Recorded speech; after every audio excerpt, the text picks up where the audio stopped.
A paz do Senhor, irmãos. Eu me chamo Isaac.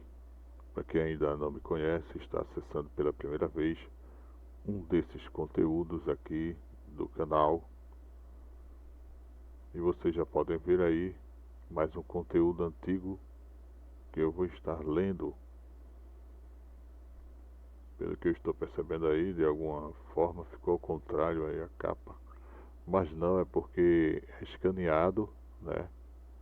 Por isso ficou assim. Agora que eu vim entender o porquê. A capa está aí da lição. Lições Bíblicas, lição exemplar, a revista de número 16, Maturidade Cristã, Jovens e Adultos, revista do aluno. Compartilha, dá o teu like,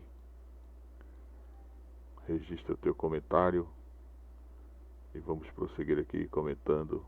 Ou seja, vou estar lendo aqui, registrando a leitura de mais uma lição. Vou estar passando aqui também a leitura do sumário. Aqui já consta, né, aqui à sua esquerda, à nossa esquerda aqui, o comentário de Elianai Cabral, pastor, e aí a lista das lições. Você pode dar uma pausa e ler aí os títulos. Caso você queira que eu leia alguma dessas lições aí, é só você registrar no comentário e eu vou estar com muito prazer lendo a lição que for solicitada. Como sempre, né, a primeira vez, né, que é a primeira vez da apresentação de uma revista, eu faço, né, a apresentação de cada uma das lições, no caso aqui de 1 a 13, e em seguida eu leio. Já tenho escolhido a lição de número 4, que fala sobre origem e queda de Lúcifer. E eu vou estar aqui, né, apresentando aqui as lições, mas antes também aqui está o comentador, né, como se usava dizer aqueles dias de 88, 1988, que está. Só assim eu conhecia o pastor Elianai Cabral, pastor, escritor, conferencista e presidente da Assembleia de Deus em Sobradinho, Distrito Federal. Aí está, para quem ainda não conhecia, o Elianai Cabral ainda, né, no ano de 1988, já tem um bom tempo já. Então, dando continuidade, compartilha o vídeo. Aqui estamos com mais uma relíquia. Um trabalho excelente aí da Casa Publicadora das Assembleias de Deus. Vamos dar continuidade, deixa eu ver. Aqui está mais uma, né, da lição. Vocês podem dar pausa.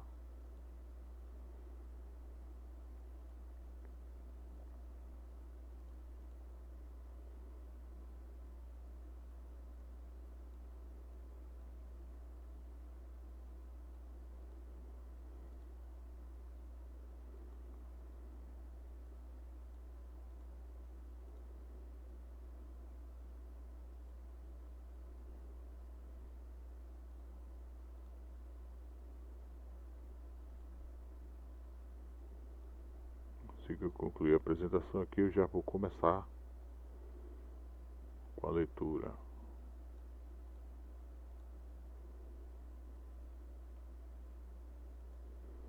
É mais uma lição antiga, uma relíquia das escolas bíblicas da Assembleia de Deus.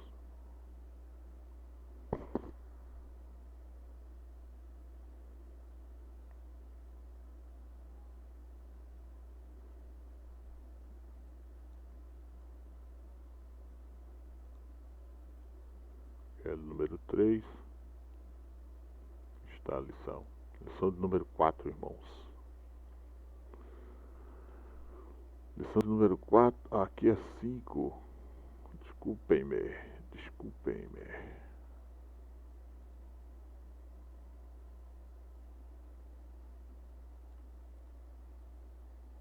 Pronto, aqui está.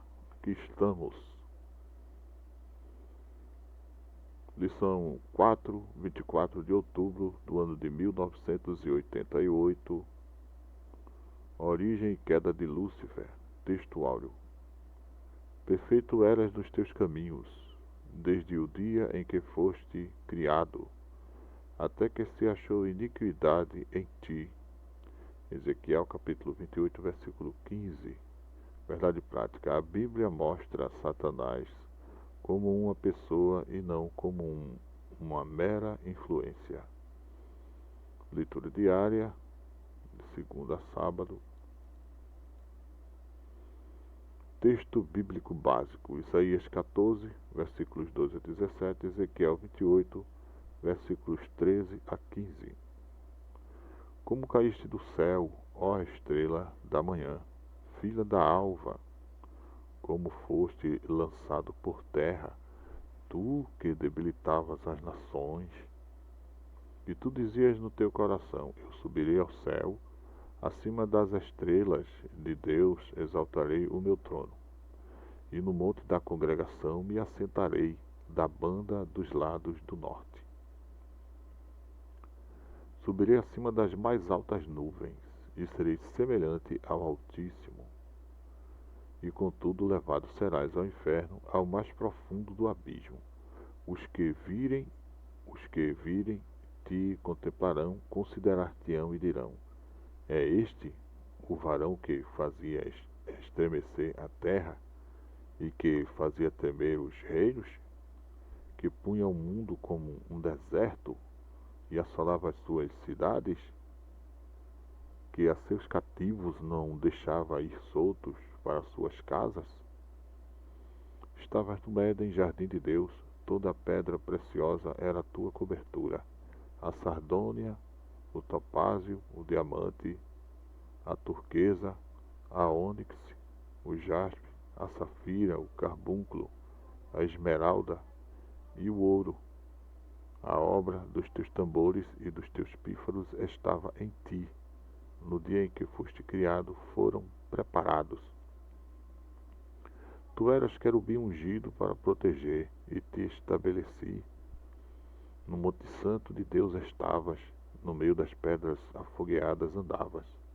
Perfeito eras nos teus caminhos, desde o dia em que foste criado, até que se achou iniquidade em ti. Comentário, introdução. Nesta lição trataremos exclusivamente da origem e queda de Lúcifer. Este estudo será feito com base no texto básico desta lição, com uma exegese mais apurada sobre os textos que tratam da origem e queda de Lúcifer. Tópico 1. A origem de Lúcifer.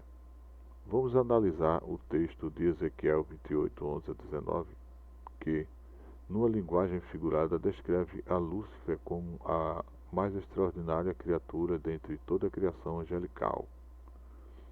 Esse texto, contendo juízos divinos contra os inimigos de Israel, muito especialmente contra o rei de Tiro, faz uma alusão de modo figurado ao juízo executado contra aquele príncipe, Lúcifer, que se fez inimigo de Deus e do seu povo.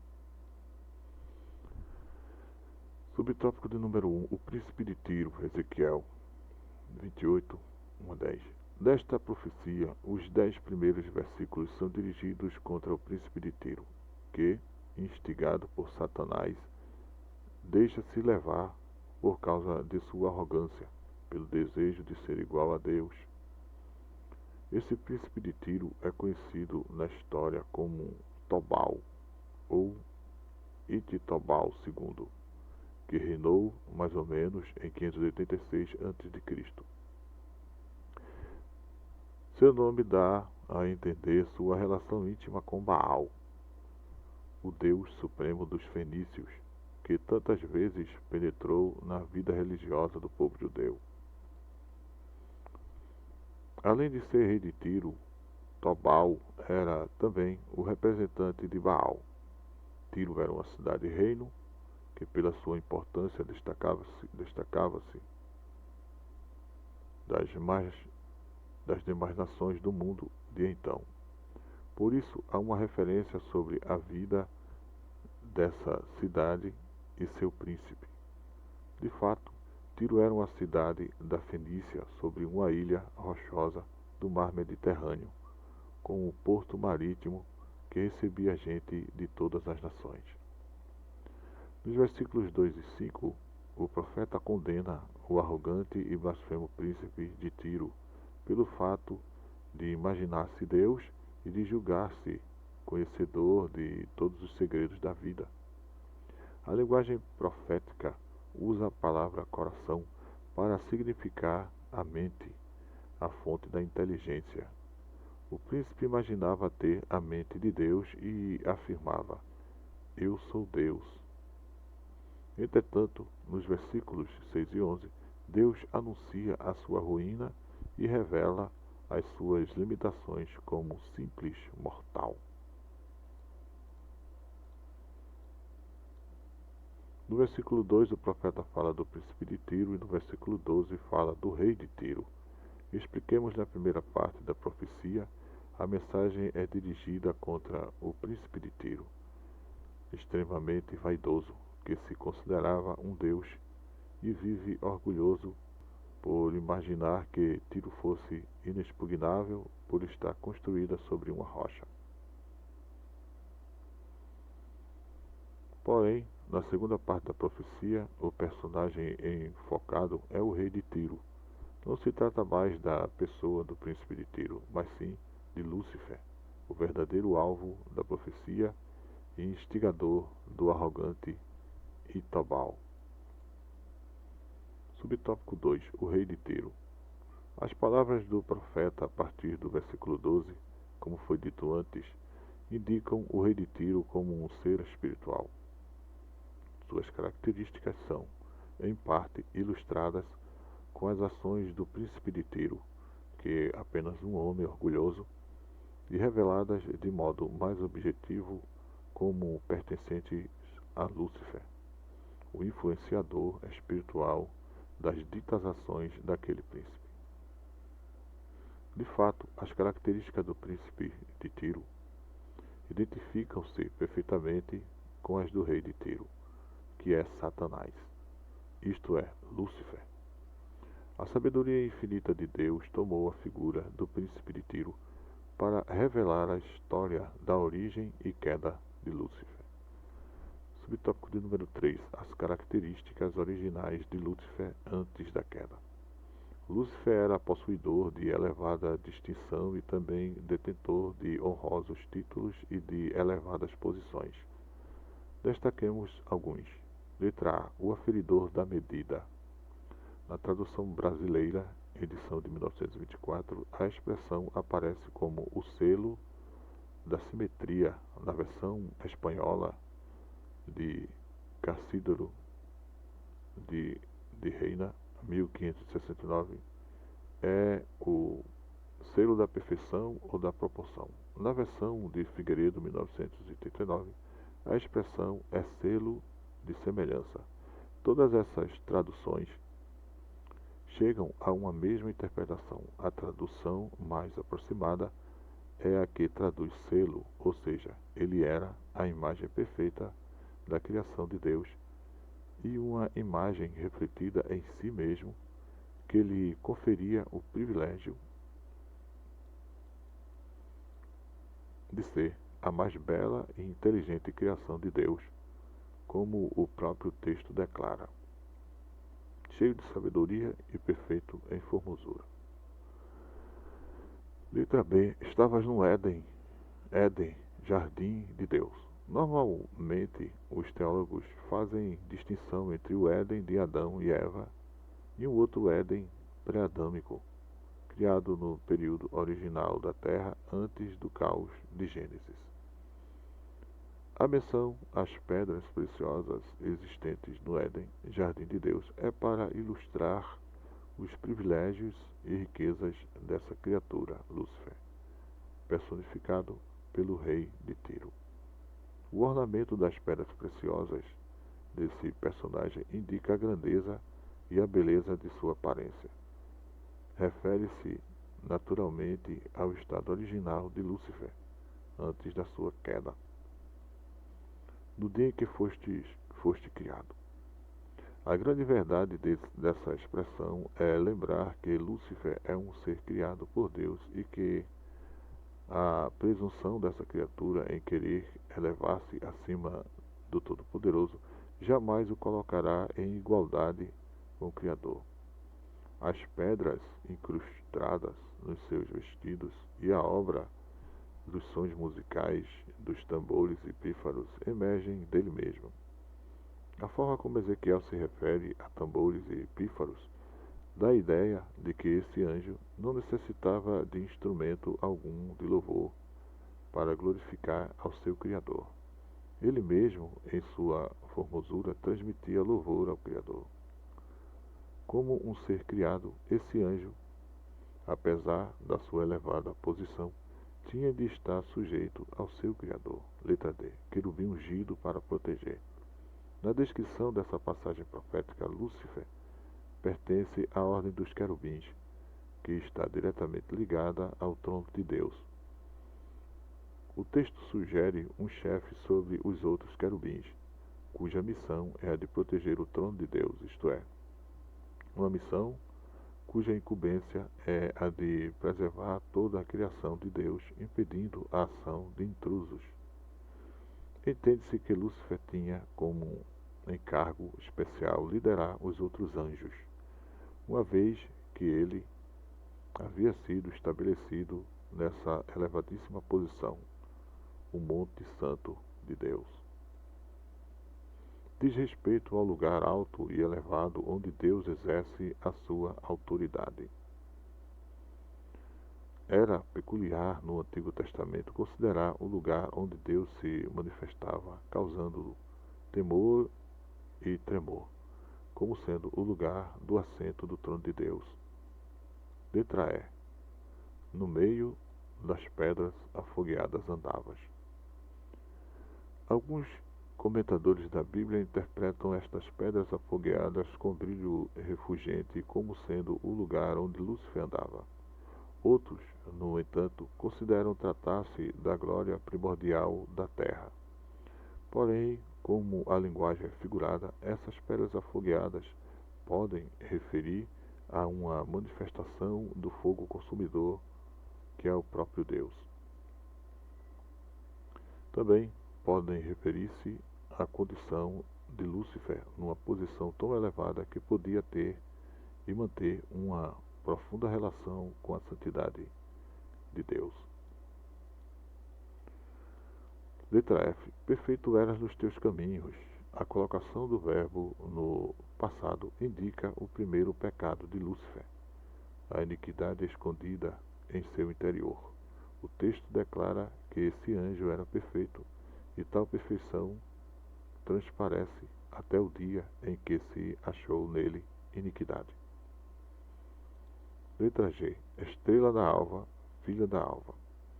Esta expressão tem sido relacionada ao nome Lúcifer, que significa o que leva à luz, ou o portador da luz. E, em outro caso, ele é chamado simplesmente por luzeiro. O pecado de Lúcifer aqui consistia da aspiração presunçosa de querer ser mais que as fulgurosas estrelas de Deus para estabelecer o seu trono próprio e fazer-se igual ou superior ao Criador. Por pretender isso, Lúcifer, a estrela da manhã, caiu, se transformando em diabo e Satanás. Tópico 2. A queda de Lúcifer.